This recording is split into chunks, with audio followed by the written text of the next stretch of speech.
जय हिंद साथियों, स्वागत है आप सभी का एजुकेशन के 86 में। रुख करते हैं बिहार की तरफ। दोस्तों, बिहार में शिक्षा विभाग ने एक और नियमावली में फेरबदल किया है। ये नियमावली उनके लिए है जो कि शिक्षक नियोजित है। नियोजित यानी कि पहले से कार्यरत शिक्षक। कार्यरत शिक्षक यानी कि अब बनेंगे वो नियोजित से विशिष्ट शिक्षक। विशिष्ट मतलब यानी कि अब उनको मिलेगा राज्यकर्मी का दर्जा, लेकिन उसके लिए आपको परीक्षाओं से गुजरना होगा जिसका नाम है सक्षमता परीक्षा। आप सभी को पता है कि बीएसईबी जो है आपसे एक एग्जाम ले रही है जिसका नाम है सक्षमता परीक्षा। इस सक्षमता परीक्षा को देने के लिए आपको इसका फॉर्म भरना होगा, जो कि मैंने आपको एक फॉर्म भर के भी बताया है। उस वीडियो का लिंक हमने डिस्क्रिप्शन में दे रखा है, या तो आप जो है जाकर बीएसईबी की ऑफिशियल वेबसाइट पे चेक भी कर सकते हैं कि बीएसईबी सक्षमता परीक्षा को हम फॉर्म कैसे भरें। तो बिहार विद्यालय विशिष्ट शिक्षक बनने के लिए जो नियोजित शिक्षक हैं उनकी बात हो रही है। अब वो विशिष्ट शिक्षक बनने के लिए एक परीक्षा देने जा रहे हैं, लेकिन इस परीक्षा में कुछ फेरबदल हुए हैं, कुछ बदलाव हुए हैं। आपको बता दें कि इस नियमावली 2023 को लेकर कंडिका 4 के तहत सक्षमता परीक्षा से संबंधित गठित विभागीय समिति के बैठक की कार्रवाई की गई है। अब आपको बता दें कि इस बैठक में जो है के पाठक सर शामिल थे, आनंद किशोर सर जो कि बीएसईबी के चेयरपर्सन है, और श्री सज्जन श्री कन्हैया प्रसाद श्रीवास्तव भी शामिल थे जो कि सदस्य हैं और सदस्य सचिव हैं। आपको बता दें कि इस सूचना का क्या अपडेट दिया गया है, इसको समझने की जरूरत है। जी हाँ, इसको देखिए, यहाँ तक तो सारी चीजें जो है विभागीय अपडेट दिया गया है। अब बातों को समझने का कोशिश कीजिएगा कि नियमावली 1 फरवरी 2024 के आलोक में आज दिनांक 3 फरवरी, जी हाँ 3 फरवरी यानी कि आज की बात हो रही है, बीएसईबी जो है बिहार विद्यालय विशिष्ट शिक्षक नियमावली 2023 के नियम 4 में यानी कि नियमावली 4 के तहत, ये आपका पैरा नंबर है, इसके तहत स्थानीय निकाय शिक्षक को सक्षमता परीक्षा में शामिल नहीं होते हैं। सपोज मान लीजिए कि आप बिहार के ऐसे नियोजित शिक्षक हैं जो कि इस सक्षमता परीक्षा को देने जा रहे हैं, लेकिन किसी कारणवश यहाँ पे आप इस परीक्षा में शामिल नहीं होते। चूंकि देखिए, आज सुबह मैंने एक वीडियो बनाया था, उस वीडियो को शायद हो सकता है कि बीएसईबी ने संज्ञान में लिया है और उसके बाद यहाँ पर कुछ फेरबदल करने का प्रयास किया है। वहां पे हमने एक चीज बोला था कि जो शिक्षक, सपोज मान लीजिए कि जो शिक्षक आज की डेट में, चूंकि अभी क्या चल रहा है, 2 तारीख से लेकर आपका इंटरमीडिएट का एग्जाम चल रहा है, अगर ये इंटरमीडिएट का एग्जाम, मैट्रिक का एग्जाम कंडक्ट करवाएगा तो फॉर्म कब भरेगा, ये सवाल मैंने उस वीडियो में उठाया था। तो उसी चीज को लेकर यहाँ पर देखिए कुछ अपडेट आए हैं। जो भी शिक्षक इस सक्षमता परीक्षा में शामिल नहीं होते हैं अथवा तीसरे प्रयास या अवसर की बात की जा रही है, यानी कि देखिए आपको यहाँ पर 3 अटेम्प्ट देने की बात की गई थी।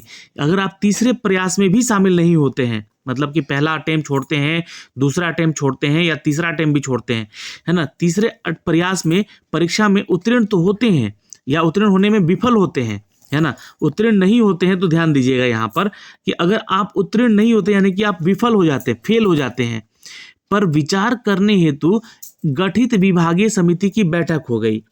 तो उस वीडियो को बनाने के बाद यहाँ पर एक बैठक हो गई है, इस पे विचार किया जा रहा है। तो ध्यान रखिएगा इस बात का। स्थानीय निकाय शिक्षकों की सक्षमता परीक्षा आयोजित करने हेतु बिहार विद्यालय परीक्षा समिति पटना को जिम्मेवारी सौंपी गई इस चीज को लेकर कि उक्त के परिप्रेक्ष्य में पहली सक्षमता परीक्षा जो कि 26 फरवरी को, एग्जाम डेट नोट कर लीजिएगा, जो भी छात्र यहाँ पे इसका एग्जाम देने जा रहे हैं, मैं वो फिर से याद दिला दूं कि एग्जाम का डेट है आपका 26 फरवरी, ठीक है। ये किसका एग्जाम का बात है, तो सक्षमता परीक्षा का 26 फरवरी से आयोजित करने का निर्णय बीएसईबी ने लिया है। उल्लेखनीय है कि बीएसईबी जो है आपका बिहार विद्यालय विशिष्ट शिक्षक, ऐसे शिक्षक जो कि यहाँ पे विशिष्ट शिक्षक है ना, जो कि बनने चाहते हैं, विशिष्ट शिक्षक बनने चाहते हैं, उसकी नियमावली की आप कंडिका 4 को पढ़िए। उसमें प्रावधान किया गया है कि वैसे शिक्षक निकाय जो कि शिक्षक को सक्षमता परीक्षा में शामिल नहीं होते हैं, अगर मान लीजिए कि किसी भी 3 अटेम्प्ट दिया गया है ना आपको, तीनों अटेम्प्ट में आप शामिल नहीं होते हैं, या 1 अटेम्प्ट में नहीं हुए, 2 अटेम्प्ट में नहीं हुए और तीसरे में शामिल हो जाते हैं और उसमें फेल कर जाते हैं, है ना, सक्षमता परीक्षा उत्तीर्ण होने में विफल हो जाते हैं, तो निर्णय लेने हेतु विभाग की समिति सरकार को आवश्यक अनुशंसा करेगी।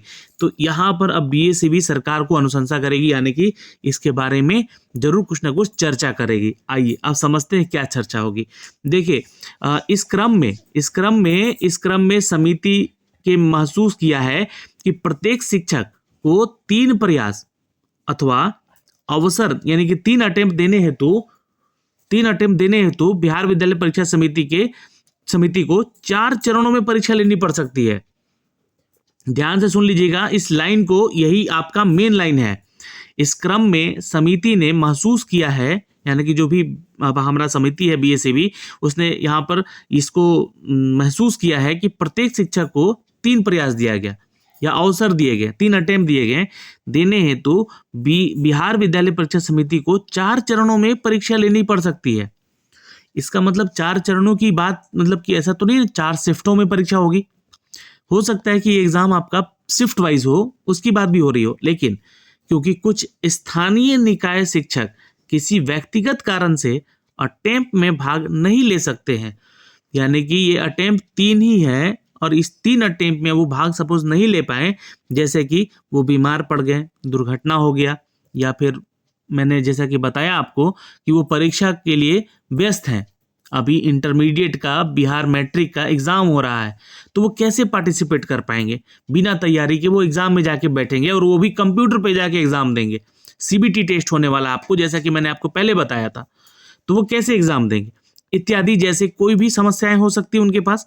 तो अतः सर्वसम्मति से निर्णय लिया गया है कि 26 फरवरी 2024 को पहला प्रयास यानी कि पहला अवसर है ना लेने के बाद उसका परिणाम घोषित करने के बाद 3 चरणों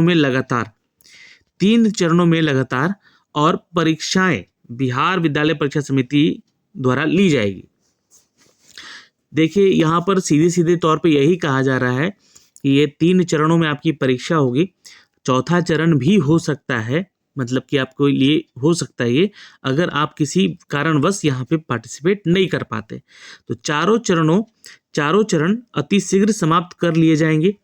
जो शिक्षक इन चारों चरणों में होने वाली परीक्षाओं में से 3 चरण की परीक्षा में से नहीं बैठते हैं, है ना, सपोज मान लीजिए 4 में से 3 अटेम्प्ट नहीं बैठ पाए अथवा 3 से कम चरणों में बैठते हैं, सपोज मान लीजिए वो 3 से कम चरण में बैठते हैं, अथवा या फिर 3 चरणों की परीक्षा में बैठने के बाद उत्तीर्ण भी नहीं हो पाते हैं, तो उन सभी स्थानीय निकाय शिक्षकों का सेवा समाप्त कर दिया जाएगा।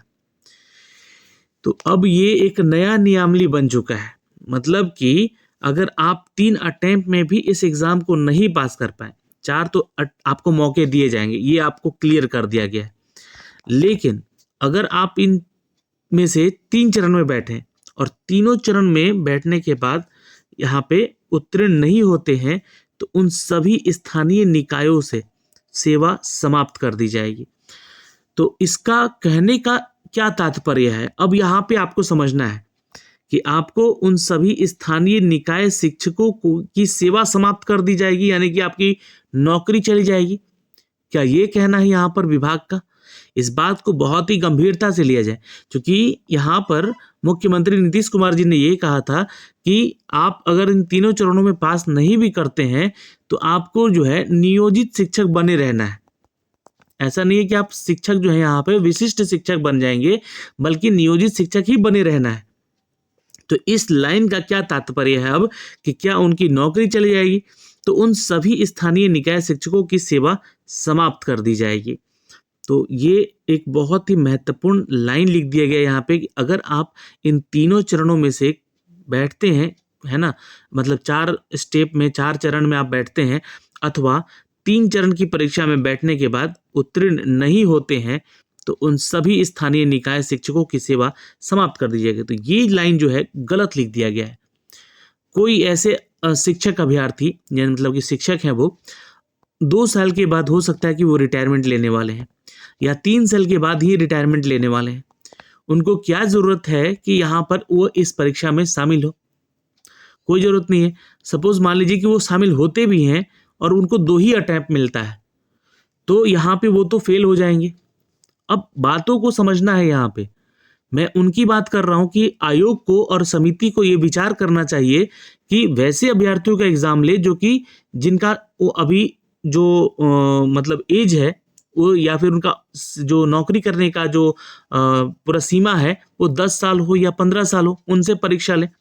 लेकिन वैसे अभ्यर्थियों का क्या है, 2 साल या 3 साल में रिटायर्ड हो जाएंगे, नियोजित शिक्षक हैं वो, पर वो 2-3 साल में रिटायर्ड हो जाएंगे और वो 3 चरण भी नहीं दे पाएंगे इस परीक्षा का, तीनों बार अटेम्प्ट नहीं कर पाए, तो क्या होगा?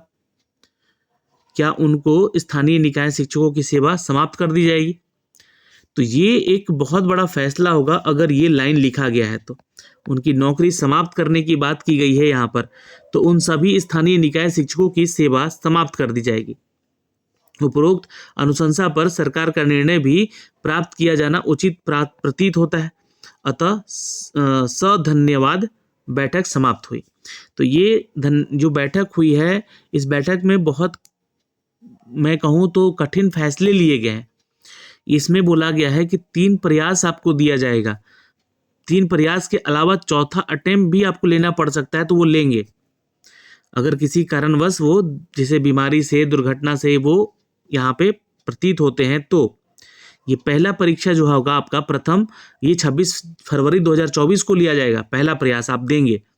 अगर इस प्रयास में आप पास हो जाते हैं तब तो ठीक है, नहीं होते हैं तो दूसरा प्रयास का परीक्षा भी आपको टाइम दिया जाएगा, तीसरा प्रयास भी दिया जाएगा और चौथा चरण यानी कि चौथा प्रयास भी आपको मिलेगा। चौथा चरण का भी परीक्षा लेना पड़ सकता है इनको, तो लेंगे। लेकिन अगर आप इन 3 में बैठ गए, 3 चरणों की परीक्षा में नहीं बैठते हैं, अथवा 3 से कम चरणों में बैठते हैं, अथवा 3 चरणों की परीक्षा में बैठने के बाद उत्तीर्ण भी नहीं हो पाते हैं, तो यहाँ पे उन सभी स्थानीय निकाय शिक्षकों की सेवा समाप्त कर दी जाएगी। तो अब ये बहुत बड़ा फैसला है और ये शायद एक गलत फैसला होगा अगर आयोग करे या विभाग करे। उनके लिए जिनकी उम्र सीमा अब खत्म होने को है, इस बहाली को लेकर उनके बारे में विचार करना चाहिए, उन सभी शिक्षकों के बारे में जो ऐसे एग्जाम नहीं निकाल पाएंगे। तो ये कठिन फैसला है। तो अभी के लिए इस वीडियो में इतना ही, फिर मिलेंगे अगले वीडियो में। आपकी क्या राय है कमेंट सेक्शन में कमेंट कीजिएगा।